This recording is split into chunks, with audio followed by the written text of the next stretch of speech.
এই দুনিয়াতে মানুষের যত পেরেশানি, মানে যত কষ্ট, দুঃখ, দুর্দশা, এর অন্যতম প্রধান কারণ হচ্ছে টেনশন। কিসের টেনশন? রিজিকের টেনশন, চাকরির টেনশন, ব্যবসার টেনশন, আহাল পরিবারের টেনশন, স্ত্রী সন্তান, ভবিষ্যতে কি করব।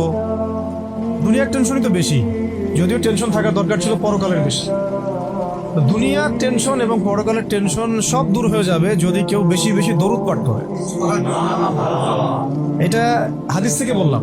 আর গোনা, আমল নামায় যে গোনাগুলো আছে এগুলো মিটে যাবে যদি কেউ বেশি বেশি দরুদ পাঠ করে। একজন সাহাবী রাসূল সাল্লাল্লাহু আলাইহি ওয়াসাল্লামকে বলেছিলেন, ইয়া রাসূলুল্লাহ, আমি আমার দোয়ার মধ্যে কতটুকু দরুদ পড়ব? আমি কি 1/4 দরুদ পড়ব? নবীজি বলেছেন সাল্লাল্লাহু আলাইহি ওয়াসাল্লাম, তুমি পড়তে পারো, চাইলে আরো বাড়াতে পারো, বাড়ালে তোমার জন্য উত্তম। ইয়া রাসূলুল্লাহ, আমি